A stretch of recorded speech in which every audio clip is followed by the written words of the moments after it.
If you love music as much as I do and you like all the things Local Distortion does for unsigned artists, then please support the show by donating as little as £1 a month to patreon.com/Local Distortion podcast.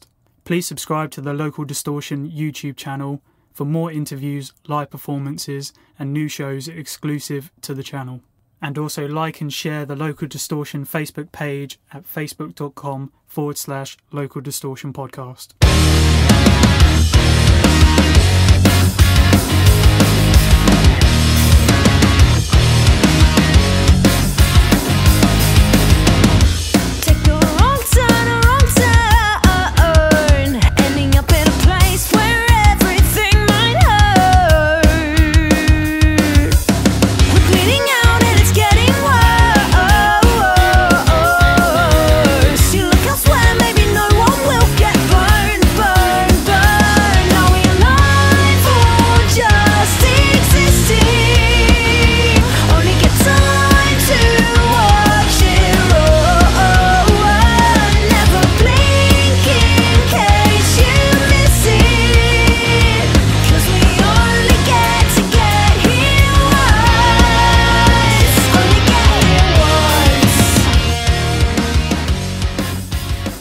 Welcome to Local Distortion. On this podcast, I'll be talking to the best up-and-coming independent artists and bands. I am your host, Daniel Kirk. So my guest this week is Lisa from Orestea. Hi. Welcome to the show. Thanks for having me. Obviously, it's just you today. It is, yeah. Everyone else abandoned me, but that's fine because I would have done the talking anyway. No one can stop. So, firstly, can you describe Orestea in just 3 words? Oh, well, first question, you got me stumped. I would say the 3 words have probably changed over the years, but I would say fun, friends. I kind of don't want the last one to start with an F. I'm going to say something else. Fun, friends, perfectionists. Perfectionists. Because I think we have been over the years, and that's almost held us back sometimes because we'll work on something and sometimes you just need to accept that it's fine as it is and just put it out there. But yeah, I'm going to go with those. Awesome. Obviously, you guys have been around quite a long time. Yeah. Yeah, we formed in 2009, but it wasn't what it is now when it started. It's kind of grown over the years. We've been through a number of different lineup changes. I kind of think that from 2010 onwards, we've kind of been operating as a proper band rather than just a group of friends getting together and making music. Yeah. And yeah, we have had some lineup changes over the years, although weirdly, we're kind of back to where we started almost lineup-wise now, which is quite nice. But yeah, we've been around for a long time. We're showing our age. I won't ask you your age, don't worry. It's fine. I think everyone can probably guess anyway, but we're all around, we're 25 to 30. I think that's our range at the moment. Okay. That's good because I'm in that bracket, so it's fine. Yes. I get a lot of 19-year-olds on the show and I'm just like, oh my God. Yeah, they're the bracket down on online surveys. It's always like 18 to 25 and then 25 to 30 and you're just like, oh. Yeah, it's cringy, isn't it? So how did you come up with the name Orestea? It is the most boring story in the world. You're probably going to regret asking that question because it's so dull. Okay, I say started because we weren't really planning on it being a permanent thing, but Lloyd, Mike and we all got together through college. So we all went to a music college together and we all got put into bands for a project and we had to come up with a band name for it. And no one could think of anything. And around that time, we were moving house, and I found a program for a play called the Orestea that I was in when I used to do kind of youth theatre many, many moons ago. And I can never pronounce it right. I used to pronounce it Orestea, and it shouldn't have been pronounced that way. And I thought, okay. Well, it's not a real word, so it'll be easy to Google. So maybe that can be why we've gone with it. And it just kind of stuck. More out of lack of imagination than anything else. But I do quite like it because it does mean that if people are looking for us, they'll be able to find us quite easily. Yeah, I think some references to that play sometimes come up. Yeah, That's what I found. But I was like, oh, okay, maybe yeah, that's. it's either a band or it's a really gory Greek play. Oh, okay. So yeah, that's the story. I told you it was dull. I'm sorry. I wish it was better than that. Was there like any other names that you like almost went with, or It was so long ago, I can't even remember, but I know that there was, and they were all awful, which is why we you ended didn't up go saying with them? this. So yeah, we were kind of involved together as part of that, and actually, I'm pretty sure Will was around at that time as well because he we also met him at college, and yeah, it just kind of went from there. Like we enjoyed playing together, so we thought maybe we'll write some of our own songs. And then we did. We had a friend who owned a studio, so we thought, oh, let's go and record some songs. So yeah, it's a really typical story of kind of a group of friends get together, realize they're all musicians and we like similar music, and the rest is history. And you guys have quite a lot of history because you've done technically like an album, you've done an EP now, and a couple of singles in there as well. Yeah, so we went EP, album, EP, single, another single soon, coming soon. Watch this Yes. space. And then new album over summer, which actually I think that might be the first time I've said that. Maybe this is an exclusive. I should, I think that is technically an exclusive. Yeah, I was yeah, meant to ask you about that. I was like, is this leading to something or yeah, it is. I've let the cat out of the bag, but awesome? yeah, we've been quiet for a really really long time, and it's because we've been working on the album, but it's also because we wanted to do it all ourselves this time Yeah. around, and the reality of being adults who are still trying to be musicians is that we have to hold down jobs, we've all got bills to pay, and so everything takes like 5 times as long as it should do because we can't focus all of our attention into it. But it is finished now, Oh so wow, awesome. changes can be made. Yeah, because I think technically your last release was like 2012. No, that yeah, the EP was tail end of 2012. I always kind of think of it as being 2013 because we didn't tour it until then, but Yeah, it it was. was like later on in 2012, wasn't it? It was quite Mm, late, like September-ish time. So yeah, technically 13, I'd say. So you probably toured it all the way through that year, and yeah, we did quite a lot of shows, and then just we kind of had to make a decision that we wanted to do the album, we wanted to do it ourselves, and that was gonna mean making some sacrifices because we had to find the money to be able to, get all the equipment that we needed to do it.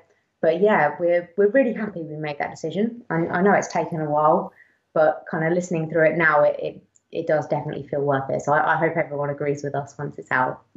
so talk us through some of the highs and lows in this sort of period where you haven't been able to release stuff so frequently. Oh, that's deep. That's a deep It question. is, yeah. I think during this period of time, we have learnt to have fun and we have learnt to stop trying to make what we think people will like Yeah, and stop trying to make what we would want to listen to. And that's kind of changed the creative process a bit because we've allowed ourselves to explore things that we haven't really attempted before. So kind of inclusion of some synth parts, that's been a massive experiment really because none of us had a clue what we were doing. So we've just learned that as we go. And yeah, I think the album is a lot more uplifting because of it. And that's not to say that it's like, all mega, mega happy, but I think there's kind of this underlying feeling of kind of hope and drive underneath it all rather than it just being, we want to make some songs that sound like some other songs that we like because other people like those songs. So if we do it, then they might like us too. yeah, And actually, I think we've ended up with something much cooler because we stopped trying so hard. So yeah, everyone might disagree. I hope they don't. yeah. Because obviously you've recently released Alive or Just Existing Hmm. online, and it is quite a departure from some of your previous stuff. Like there's not really that metal vibe anymore. Of course, yes. I think because the last kind of proper single that we released before this was The Game, and that is probably one of the heavier tracks that we've ever done. So we wanted the first thing from this album to really kind of show how we've embraced change. And I still think we sound like us, but it's definitely different. And we've done that on purpose. That's not to say that kind of all of the kind of heavier and metal influences have completely gone, but I think we flex them so that they fit who we are rather than just trying to fit into that mold, if that makes sense. So how does that work with your live set now? What sort of older songs are you keeping in your set, or are you just going completely new now? No, we're not going completely new. So we've recently played Unfest, which is a kind of fringe festival which is run around Tunbridge Wells. And Lloyd and I both grew up in Tunbridge Wells, so it kind of feels like home going back and doing something like that. And the set that we played for that was definitely a mixture, some new material and some stuff off the last EP. And I definitely think that, you know, there will be opportunities to go back and revisit some older material, particularly in places where historically we've been down there, we've played the songs, and that's what people want to hear. Yeah. And we're still really proud of everything that we've done so far. But I do really feel like this album is kind of next level for us. Like I listen to it and I think, I'm in this band. Like. So yeah, let's talk about the new single. What made you choose that as the defining track to kick off with? So we wanted to put the first track out, and we wanted it to kind of, as I say, be something to kind of show where we are embracing change. We're trying to play around with some new ideas. We didn't initially all agree on that as the first one. There was quite a lot of debate, quite a lot of kind of showing the options to our close friends and family and saying, like, which one do you think we should relaunch with? And that one was just the one that we all had the best feeling about. And of course, I mentioned earlier, we're going to be doing a new single very soon. And I think those two were pretty much head and head, where like when we were trying to choose, it was either that one or that one. So yeah, we're really looking forward to putting the next song out. I feel like it's a great one for summer, like super, super fun. We had a great time making the video for it. So yeah, I'm psyched for people to see that. Do you think the change in sound will open up different doors to you that kind of haven't been opened before? Yeah, possibly. I think it definitely makes us kind of more appealing to, like, for kind of radio play and stuff like that, because I don't think we've ever really had anything that would sit well there. And this album, I think, is 50% tracks that would probably be all right on the radio, and 50% tracks that people are probably expecting more so to hear from us. So kind of going back to our roots a little bit. So what's the newest single called? The new one is called, again, I don't know if I've said this anyway, this may also be exclusive, but it might be as well. The new single is called Elements, and we recently shot a video for it on Botany Bay Beach in Broadstairs. There's all the bees. I remember Lloyd and I went down there probably about a month and a half ago to kind of scope it out, because we really wanted to shoot the video on a beach because it just suits the vibe of the song so much. And we got down there and we were just like, this beach is beautiful. Like, I really, really want to do it here. And then we were looking around and there were so many people, and we thought, there's no way we're ever going to get permission. So I emailed Planet Council and they were just like, yeah, sure, fine. I mean, there will be people there, but if you want to do it, go for it. Yeah. So they gave us permission to do it. And then on the day, we ended up getting stuck on the beach because we started super early in the morning because we wanted to get kind of sunrise sort of lighting. And the tide came in. So we got stuck in the little kind of bay area that we'd got onto. And we were stuck there for 4 hours on our own, which initially was really annoying because we had another cameraman coming to join us and he couldn't get anywhere near us. He was stuck up on the cliffs. But at the same time, it was a bit of a godsend because it meant that we essentially had a private beach to shoot on because no one could get onto the beach either. So we weren't having to kind of work around everyone playing on the beach on Well, at the time we thought it was one of the hottest days of the year, but I think after this week it's been demoted because yeah, that was a couple of weeks back, and yeah, that was nowhere near as hot as it is right now. I don't know if I could have done it on a day like today. Actually, Oh no, that would have been horrible. Like it would have looked amazing, but you know, shooting video that takes time. Sweat. Too much sweat is not good for video cameras. Yeah, that would have just ruined everyone's, well, your makeup and. Well, you never know. We might be doing a kiss thing. Like the guys might be going full face. They're not. They're not. They did once. We played a show in Guildford, and I don't know what got me onto this subject, but they all decided to put like corpse paint on and not tell me. Right. And I was like getting ready to go on stage. I'm like, where is my band? To everyone, and like it was a full room because at the time we were local to Guildford, so like we had a really good draw there because all our friends were around. And I'm running around the place being like, I can't find any of my band. What is happening? And then they all just like walk out of the guy's bathroom with like full faces of face paint on, and I'm standing on stage like, I don't even know why this has happened. Like it was the weirdest practical joke that's ever been played. And there are photos of that gig, and we just look like the oddest band because I'm just dressed like me. Yeah. And they are all dressed like they are members of what a band other than Kiss wears full face makeup. I don't even know. That's how not into death metal I am. Yeah, I can't actually think of any off the top of my head. Brilliant. It was an interesting night. The joke was on them though because it was again disgustingly warm in there, and it all just melted off their faces and. Oh yeah, I can imagine. Foolish boys. Right, should we play your latest track on the podcast? Oh, we can do that. Yes, yeah, go for it. Yeah. Would you like to introduce it for us? Go for it. So this is Alive or Just Existing from our brand new album, which I'm not gonna ruin the title because it's pretty much the only thing I haven't ruined. Yeah. Okay. Yeah. Keep that. I will. And yeah, I hope you love it.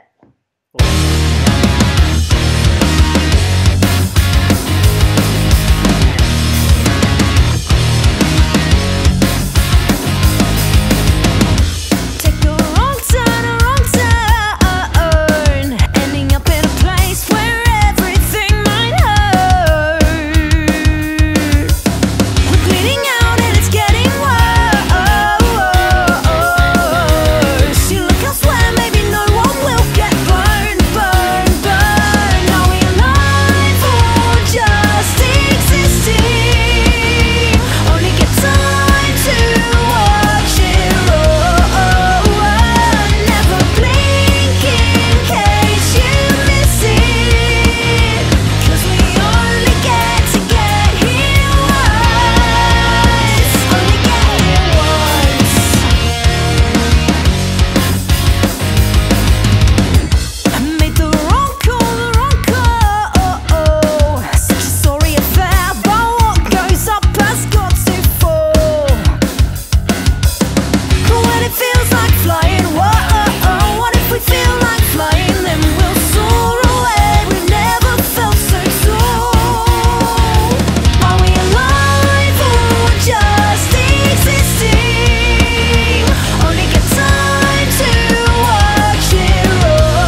what bands or artists inspire you as people, would you say? We would probably all give really different answers to that question, which I don't think is a bad thing. We've got really different taste in music. Personally, my influences are bands like Dance Gavin Dance, Emma Rosa, Coheed and Cambria, and actually a lot of kind of solo artists as well. So some of the albums that I've been really loving this year are the new Halsey album and the Lord album that came out earlier this week. I think it's phenomenal. Yeah, she's incredible. She really, really is. Yeah. And yeah, so I think I do take like a bit of a rock influence and a bit of a pop influence, which I've really been able to explore on this album as well, which has been really nice for me. And the guys, Mike is quite heavily into nu metal, so like Disturbed, Mudvayne, kind of. Okay, so that's like sort of our childhood era, isn't it? Yeah, he's when we were like 12 or 13, that stuff was like, that was it, wasn't it? Absolutely. So yeah, that's for worse. That's kind of Mike's jam, and Lloyd, he listens to kind of a lot of progressive music, so like Periphery, who I love as well, Dream Theater. He has been listening to so many bands. The new Tesseract album, I think he's heard it. I've heard him playing. So yeah, it's all kind of a bit all over the place, but I think that's quite nice because it means that when we make music together, there's no way that we're going to make someone else's music because yeah, definitely. As artists, we're so different, but we're such good friends that we make it work. Yeah, and obviously I was scrolling through some of your older videos, doing some research, and you get a lot of comments obviously saying, oh, they kind of sound like Paramore or a heavier version of Paramore. It's just like, do you kind of get tired of those comments? Yes and no, because I actually genuinely really, really like Paramore. I don't think we sound like them. I don't think we've ever sounded like them. And I think where, of course, now there are more women in music than there were, say, 10 years ago. Yeah, definitely. There's still not as many as there are guys. And I don't know if there ever will be, especially not in the rock industry. But it does frustrate me that this kind of imaginary genre of female fronted has kind of been created. And I remember speaking to someone once and like I asked what their favourite type of music was and they said female fronted. And I'm just like, so any band fronted by a female? Like, okay. Does the female have to be any good at what she's doing? Does it have to be a particular type of band? And yeah, I guess it's to be expected. It's never going to go away. When we first started out, it was, it's like Evanescence, because at the time they were kind of a bit more, I suppose, it was that before Paramore, wasn't it? For most female-fronted bands, it was that. Nightwish, Within Temptation, You Sound Like Lacuna Coil, and I think we've been compared to every female-fronted band ever. Yeah, every single one. They're all great, and I have massive respect for them. And I listen to a lot of bands that are fronted by women, but I think that putting us all in the same box, it can have a detrimental effect because I've seen it firsthand where if women feel like they're competing against each other for like the one position that is available for a female fronted artist to be successful, that can create a really negative atmosphere, and I don't think it needs to be like that. I think us women need to stand together a little bit more. But yeah, I think some of the most exciting bands in the UK right now have female singers, and that's a really cool place to be at the moment. Yeah, we've had quite a few actually featured on our podcast and undiscovered sessions that we do. We've had a band called False Hearts, we've had Batarala, Baby Seals, which is an all-female band. Yeah. And like, especially in this sort of area, like, there's a lot of female-fronted bands, but they all sound different and they all sound unique. And that's really great for just their image and just the scene in general, just to have a bit more diversity. Of course. And I don't know, I guess maybe where we've had a few years out from it, maybe it might feel different when we start doing shows again, who knows? But yeah, I'm definitely kind of open to embracing kind of listening to new female artists, and if being compared to them exposes us to kind of finding out about new bands that we then grow to love, then brilliant. Like that's I mean, if people compare the, Paramore thing now, it's like, well, Paramore sound completely different now to when they first started. So Could you pinpoint which Paramore you are comparing the two? is this 2007 Paramore or is this 2017 Paramore? Because those are two different artists, really. They don't sound like the same band at all. So no, of course not. And they've grown, I guess, like anyone does. Yeah, exactly. So I just think those type of comments is, I don't know, all bands kind of get it, where people will say, oh, you sound like this band, you sound like that band. And, if someone can't distinguish you from someone else, then I just think they need to just open their ears a bit more, because there's so much more going on than actually just, I think they're doing more of like a visual thing sometimes. Because the sound might be completely different, and obviously just because they have a female fronted singer, it's just like, oh, Paramore. Yeah. Like, well, actually listen to the music, it's totally different, Yeah, so. 100%.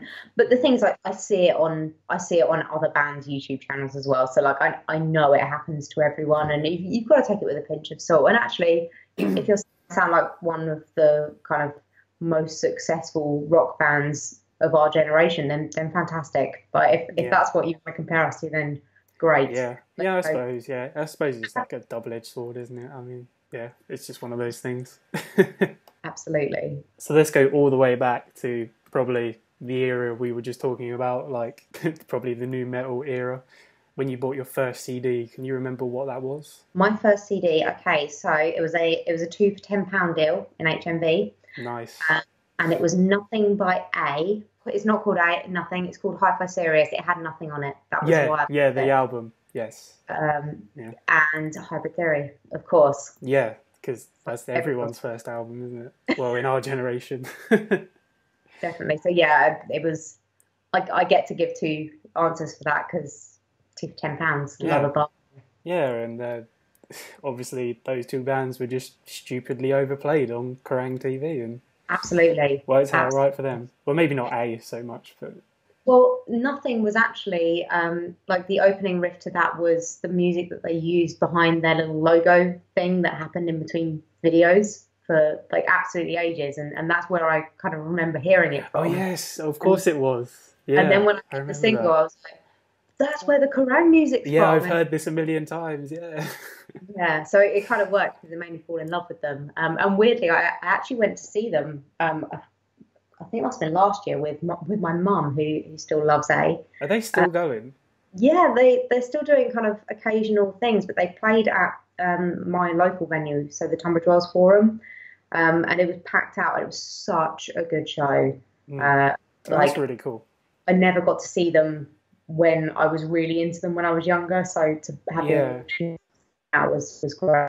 I suppose they're maybe a band that got caught in an era, kind of stereotype where they've never been able to like get away from that, I guess. But fair play to them if they're still going. And well, I mean, they've gone on to do like some brilliant things as individuals as well. I guess they probably got caught up in a lot of that. So the singer's been working with a few bands, one of which is Don Broco.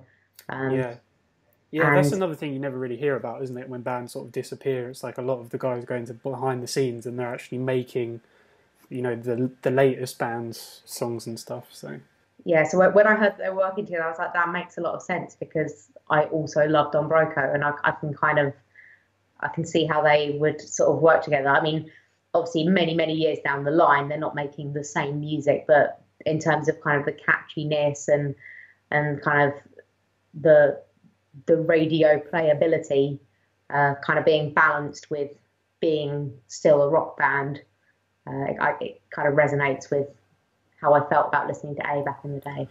Good first choices. We've had some howlers on here before. Really? We've had like people say like Eminem shows come up a few times, and Ben Lloyd, actually, I know you love that album.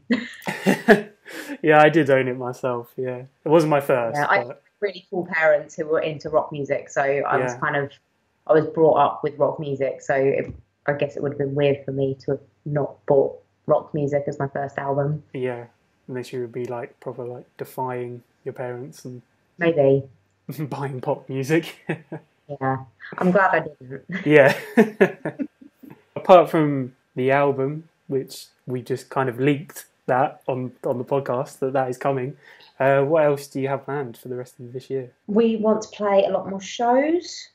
We want to focus on getting a lot more online content out there, because I know that our fan base is quite spread out kind of across Europe, a few in America.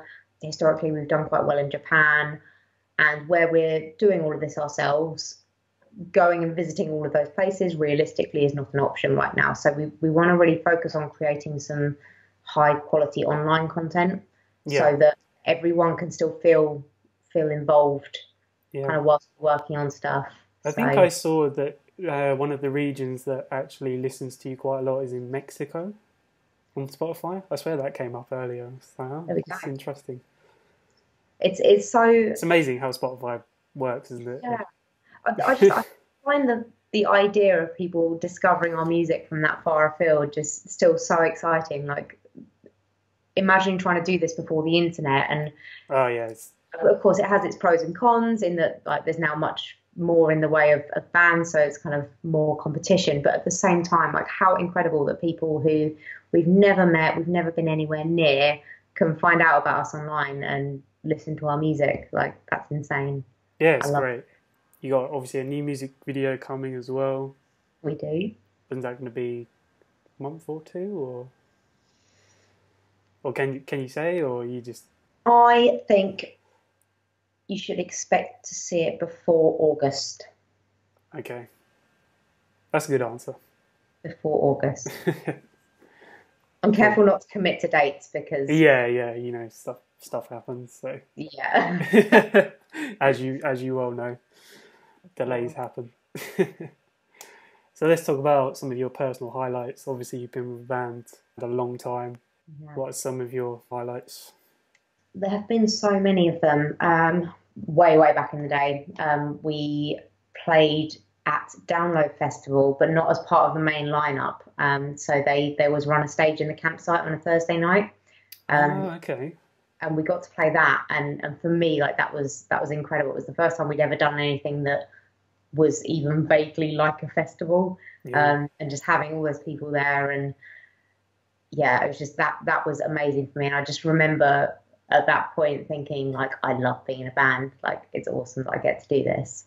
And then a few years later we did Bloodstock, which was weird because I didn't really think we were the right kind of band for Bloodstock. Yeah, it's usually really heavy stuff, isn't it, there? Yeah, surprisingly, we actually went down really well there. And I'll never forget, because when we were playing, our set started, and then 10 minutes later, Gojira were playing on the main stage. And in the front row of our set, there was a guy wearing a Gojira t-shirt. And I remember thinking as I went on, we're going to lose him in about 5 minutes' time. We're going to lose him. And then I heard them start playing, and I saw the guy kind of look at his watch. Yeah. Then he just stayed. Like, he stayed for the rest of the set, and I felt like that was a massive success. And, you know, I never saw him like afterwards or anything to say anything. He probably doesn't even remember who he was. Yeah.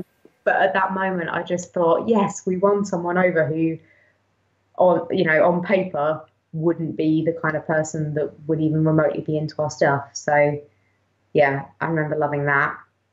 And in terms of kind of individual shows, some of my favourite venues to play, we did Academy 1 in London, again, as part of a lineup that we stood out like a sore thumb on. So it was a very, very goth lineup. And I remember someone reviewed the show, and they just kept commenting on the fact that I was wearing yellow. And, like, everyone else was wearing black. And so you didn't get the memo of just wearing black for that gig? I didn't think about it. I had a yellow t-shirt on. And then out in the foyer, there was this guy installing, like, no word of a lie, there was a guy installing vampire fangs on people's teeth. So, like, you know, the ones that you can stick on and they stay there for like a month. He was doing those in the foyer, and you know you don't belong at that show when that's happening in the foyer. I thought you were going to say you got them done just for a laugh. Oh gosh, no. It would have gone wrong. I'm so unlucky. I probably would have ended up losing all my teeth. But venue-wise, playing at that venue was incredible. This is probably going to sound like a weird choice, but my other one, for completely different reasons, is we played at a venue down in Paignton, so kind of down towards Devon, like Plymouth sort of area.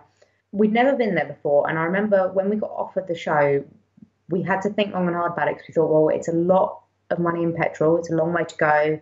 We've never been there before. They're asking us to headline. We don't know if we're even going to be able to get anyone there.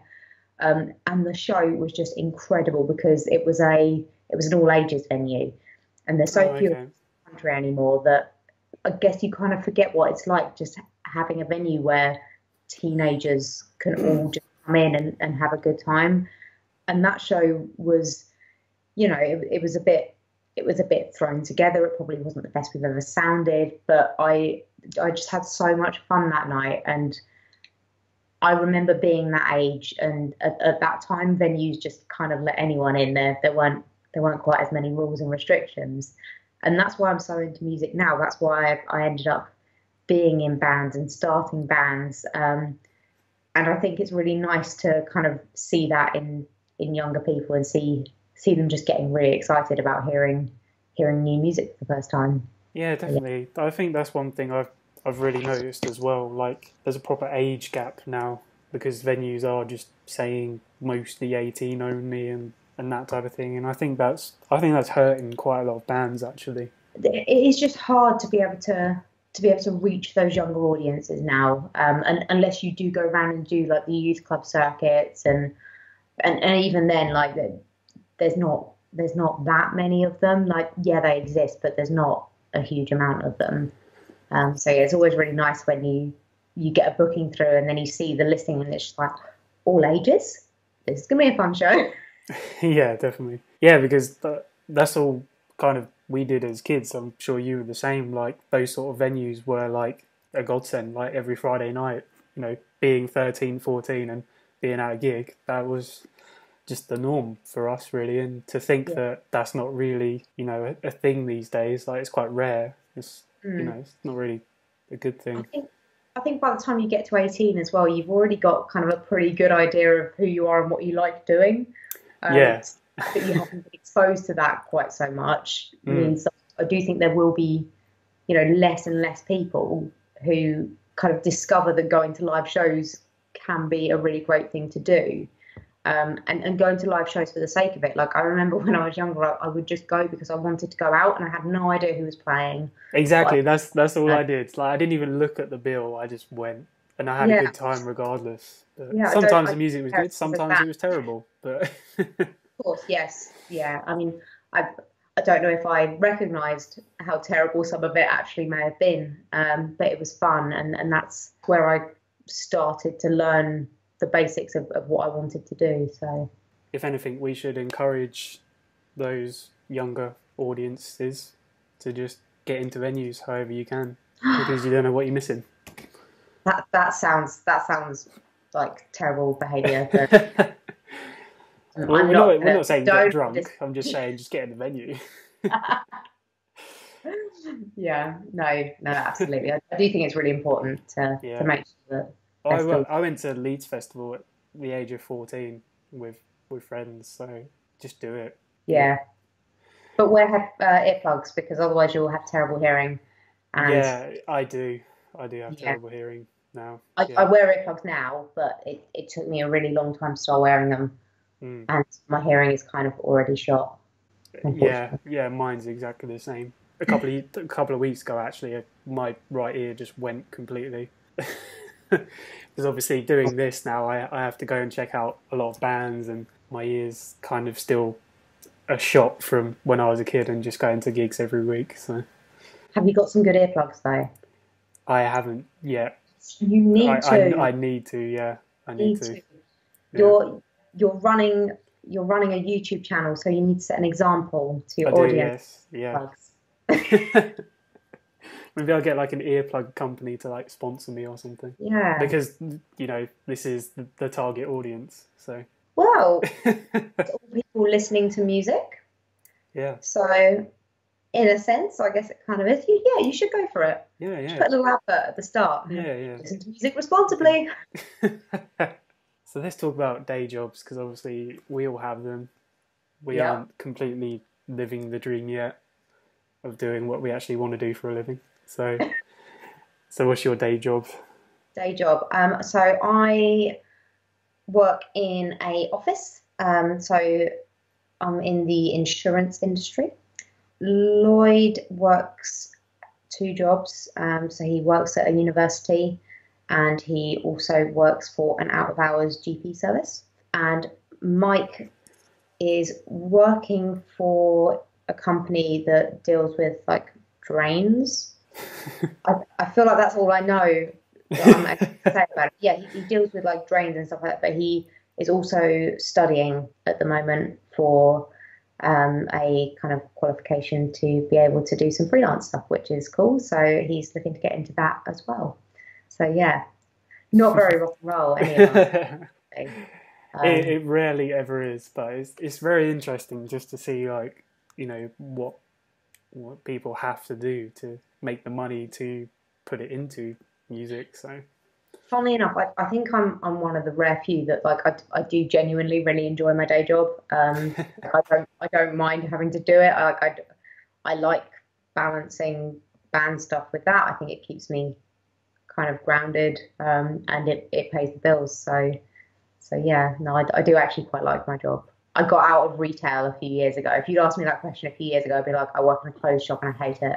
Yeah, retail is the worst. If there was only one item you could take, like your most important item on tour, what would it be? This is going to sound like such a lame answer, but my phone. Like, only because like you can do everything with it. Like yeah. I watch a lot of kind of like YouTube vloggers. I listen to podcasts. I can read on my phone. I can keep in contact with my friends and family. So yeah, like if I'm answering that honestly and not trying to sound too cool, it's got to be my phone. This bad boy right here. It's like magic. Yeah, that's quite a big phone. What phone is that? It's the iPhone 7. Wait, I'll show you my background. It's my cat. Aren't they cute? I have seen them pop up in a few videos actually. They're just the most photographed thing in my life. If you follow me on any platform and don't like cats, you probably really resent me for how many pictures of my cats I have to post, but I just think they're amazing.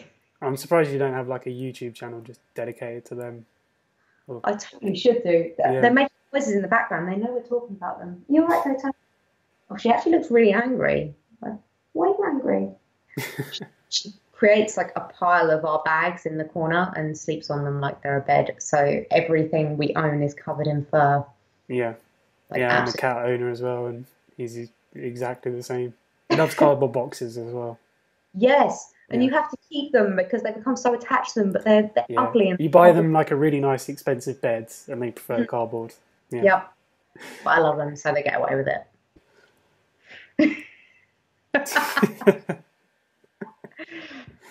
I don't even know what she's doing, but it's fine. I can. We'll carry on. Focus on her and talk at the same time. So, do you have any advice for aspiring musicians? Get out there, play all the shows, even if you don't know how valuable they're going to be, because they're all valuable. And stop thinking so much about what other people want to hear, and do what you want to do, because it will always come out better, and you'll feel better about playing it as well. And make friends in other bands. Like, I do think sometimes, and this definitely isn't true of all venues, but kind of historically, we've turned up to shows and it almost feels like all the bands are competing against each other. It's like it's not the bands, like we're just on a lineup, we're playing a show together. And my favourite shows are the ones where you turn up and just everyone wants to know each other, because it just means that there's another band that we know that at some point in the future, if we want to, bring a band onto a show and a promoter says, "Oh, can you recommend anyone?" we can think back and go, "Yeah, we played with this awesome band," and those kinds of opportunities and that kind of, I hate to use the word networking. It sounds so businessy, but it is what it is. Yeah. That's how you kind of grow your circle, I guess. It is, yeah, definitely. Yeah. Make lots of friends. So now this is probably going to be the last question. Guilty pleasures So songs or artists that you just secretly love, Bruno obviously. Mars. Everything he's ever released has just been like an instant pop classic. I think he's pretty amazing. You know, I'm going to look through my music because I'm pretty sure there are some others that people won't expect. I always find that question really, really difficult, guilty pleasures, because like there's some stuff on here that people would probably consider as things I should be guilty about, but I'm not. I'm not at all. Yeah. Well, everyone says, there's no such thing really as a guilty pleasure. So I think I've got everything Ed Sheeran's ever done on my phone. The Jay-Z and Linkin Park album. Yeah, that's a good guilty pleasure, I'd say. Yeah, Collision Course EP. I love that. So yeah, that's still on there. Kind of like a bit of Lady Gaga. Not everything she's done, but I think she is just phenomenal as a singer. Big respect for that. I've also got the Michael Bublé Christmas album on here. Bublé. However, I definitely downloaded it over Christmas, and every time I put my phone on shuffle, every now and again you just get, it's beginning to look a lot like Christmas, and it's like, no, I need to get rid of this. Yeah. I never do, and it's still there. And Sia, I also quite like Sia. Nice. She's kind of cool, and again, like a phenomenal singer. Yeah. And I guess as a singer, it's like I can listen to music that wouldn't necessarily be the music I would normally listen to if the singer is kind of interesting enough to grab my attention and keep it. Right. So where can everyone follow you guys on social media? So on Facebook, we are /Orestea Band. And everywhere else, we are just at Orestea, so Twitter, Instagram. We do have a website, it's a bit of a holding page at the moment, but that's just orestea.com. And our individual handles are Lisa Orestea, Lloyd Orestea, and Mike Orestea, because we're really imaginative like that. So yeah, you'll find us all over the place, really. Awesome. So thank you to Lisa for joining me. Thank you for your time. Thanks for listening to me and having my cat on the podcast. She's enjoyed it a lot. Well, this is the podcast for firsts and exclusive, so yeah, it's the first ever cat on the podcast. Maybe this is the start of her career as a YouTube sensation. Yeah, this could take off. We'll be setting you up on Instagram before long, won't we? Awesome. Thanks so much for having me. It's been a blast. Yeah, definitely. It's been awesome. So you can follow Local Distortion on Facebook. We're on Twitter as well. We're doing a lot of stuff on Instagram now, trying to get a lot more stuff out on Instagram just so we're not spamming people so much on Facebook. We just try and keep the important posts for Facebook. Things get lost on Facebook otherwise, They do, yeah. So we're doing a lot more creative little video things on Instagram and a lot more Instagram live things. So check that out. And obviously subscribe to this YouTube channel, which everyone will be watching the podcast on. Thanks, everyone. And see you later. Yeah, see you later. Bye.